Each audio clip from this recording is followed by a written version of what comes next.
So carbohydrates, in terms of the subtopics of biochemistry, is definitely one of the smaller subtopics. There's not a whole lot of info on it. It's pretty similar to what you need to know for vitamins in terms of the amount of material. So the term carbohydrate comes from carbon and hydrated. Every single carbohydrate has the general formula of carbon attached to some number of water molecules. That doesn't actually mean that there's that number of water molecules attached, but when you look at the chemical formula, H and O will always be in that 2-to-1 ratio like water. So that's where the name comes from. The simple carbohydrates or simple sugars are called monosaccharides and disaccharides, meaning one sugar and two sugars. And then carbohydrates can also form biopolymers that are known as polysaccharides. They form via condensation reactions, and they can be broken down via hydrolysis reactions. Carbohydrates do serve a lot of functions. They are the primary energy source in the body, especially glucose and fructose, which are two very, very common monosaccharides that are in a lot of our foods.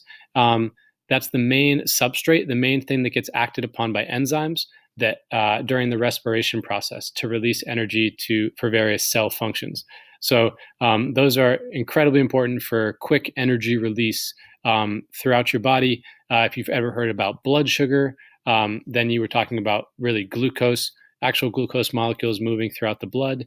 And then in your muscles, when you are getting energy to have muscle contractions, that's coming from glucose being broken down through respiration. Carbs can also store energy. Polysaccharides are a useful form of energy storage. In plants, they store their carbohydrates as starch. There's actually two forms of starch, amylose and amylopectin, although it doesn't seem like you need to know that distinction anymore, according to the IB syllabus. So plants store up carbohydrates as starch, animals as glycogen, and they are slightly different in their structure, and we'll talk about them. But essentially, they are long chains of glucose that can have glucoses broken off of them as needed to supply energy. Carbohydrates or sugars are also the building blocks or part of the building blocks of DNA and RNA. So the name deoxyribonucleic acid and ribonucleic acid, the first letter of those refers to the sugar that makes up the part of the backbone of both DNA and RNA, deoxyribose and ribose. So they have a structural component as well. And lastly, really, is dietary fiber. Some forms of carbohydrate, of polysaccharide, especially the one called cellulose, is something that humans do not have the enzyme to digest. We would need the enzyme cellulase. And so as a result, we don't really digest cellulose or other dietary fiber, and so it passes through our digestive tract undigested. And while that seems maybe like it's unimportant, it actually does a lot to stimulate the walls of the large intestine, causing it to secrete mucus, which helps move other things through the intestines more quickly. And so it has a lot of positive health effects, like reducing the risk of constipation, hemorrhoids, and colon cancer. Along the same lines, that dietary fiber, that cellulose, while it is a health benefit for humans, it also provides plant structure. Cellulose forms these really tough fibers, these kind of strings, which bind together and make up the majority of a plant's cell wall. So the thing that gives cells their rigidity and structure is largely polysaccharide called cellulose. Monosaccharides are the simplest single sugars. They all have the empirical formula of CH2O, so carbon, water, carbohydrate. They all have two or more hydroxyl groups, which are OH groups. They have one carbonyl group, which is a C to O double bond. That could take the form of either an aldehyde or a ketone, but they all have at least one C to O double bond, two or more OH groups, and they are always 3 carbons long or more.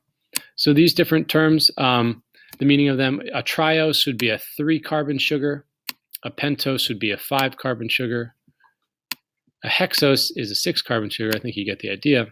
An aldose is a sugar that contains an aldehyde functional group. And the ketose is one that contains a ketone functional group for its carbonyl. So these are different ways to distinguish them. So some of the simple monosaccharides, sometimes they exist as straight chains. And here's straight chain glucose, and this is straight chain fructose. You can see that glucose would be what we call an aldose because it has an aldehyde functional group at the end, and fructose would be called a ketose because it has a ketone functional group at the end. So there's the aldehyde, and there is the ketone. Okay. They're also both hexoses. They're really structural isomers of each other, where just this functional group has been moved around, but otherwise they are largely identical.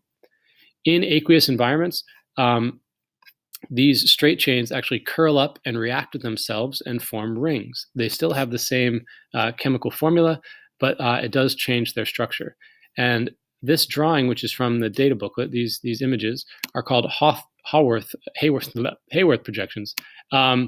And they emphasize that this part, this shaded part, is coming out at you. So you're kind of thinking of this a little bit in 3 dimensions. So these are the rings, and depending on where the different groups are pointed, up versus down, that can change them into slightly different isomers, although that's mainly a concern now for the HL class. In terms of numbering the carbon chain, you always start in these Haworth projections. So you look at the oxygen and you look to the right of it, and that carbon is going to start the carbon chain. So carbon number 1, 2, 3, 4, 5, and then the one sticking up is number 6. So that's glucose. In fructose, it's actually a 5-membered ring. So instead of starting here, that's not really the end of the chain. So actually, this is the number 1 carbon, but still to the right of that oxygen. That's 2, 3, 4, and 5, and 6. So fructose still has 6 carbons, but it actually just has 5 in its ring. Okay. And this is now, this functional group is called an ether, single bonds to oxygen from carbon on either side. So disaccharides are formed when 2 monosaccharides join together via a condensation reaction. The resulting type of bond is an ether once again. So there's an ether inside of the ring, and there's also an ether between 2 rings. And that type of link is called a glycosidic link. So just like in the protein topic where we had a carboxyamide link that we called a peptide bond, in more like biology language, disaccharides have an ether functional group that joins them together, but the more biology term to use is glycosidic link. Sucrose is an example of a disaccharide. That's table sugar, and it links together glucose and fructose, the 2 rings that we saw on the previous page that are in the data booklet. And when they link together, what's going to happen is these 2 groups that are facing one another are going to link up, and we're going to remove water from them. Okay, and it's probably simplest to show, for the sake of time, if I do it with maltose, actually, a little bit simpler disaccharide. So I'm going to copy this alpha glucose over, and maltose is a disaccharide formed from 2 alpha glucoses linked together. So here's alpha glucose. In the SL, I don't think you really need to get into what the links are called. You just need to know that it's called a glycosidic link. Now, it is a condensation reaction, so we know we're going to pull out water, and we're going to pull it out of these 2 hydroxyl groups that are near one another. So I need to pull out 2 H's and an O. It's sort of arbitrary which oxygen I leave behind. So this is the water that leaves, and so the bond that replaces it is now going to be a bond from this carbon to that remaining oxygen, and a bond from the oxygen up here. And so now we could sort of block out what's gone. So that water is now gone, and that other oxygen is now here as part of the this bond. So I'll redraw that again. So we have pulled out a water as the byproduct, and I've covalently bonded on an oxygen atom to these carbons. And so this right here is called the glycosidic link, and this whole structure now is called maltose. So it's a simple disaccharide. Lactose is another disaccharide. Some people can't digest it because they lack the enzyme lactase, so they're lactose intolerant. If we want to hydrolyze it, we just look to this glycosidic link, and we need to cut it. So we'd have to cut that bond. And what that would mean is wherever there's this O, on both of them, I would just add back OH. So that is one of the monosaccharides that forms lactose, and this is the other one that forms lactose, and now I've drawn both monosaccharides. Polysaccharides are the polymers of carbohydrates. Both starch and glycogen. So starch is the polysaccharide of plants, and glycogen is one of the polysaccharides of plants. Glycogen is the polysaccharide of humans and other animals. It's how we store energy in the form of starch, and all of the storage is as alpha glucoses. That same ring that I just showed you to form maltose. If you continue doing that exact same thing, linking up alpha glucoses end to end to end thousands of times, you would create starch. So starch usually exists as just a long continuous chain of glucose rings, and then that sort of coils up on itself and ends up being a little bit soluble in water, and that's how starch can be stored inside of a plant.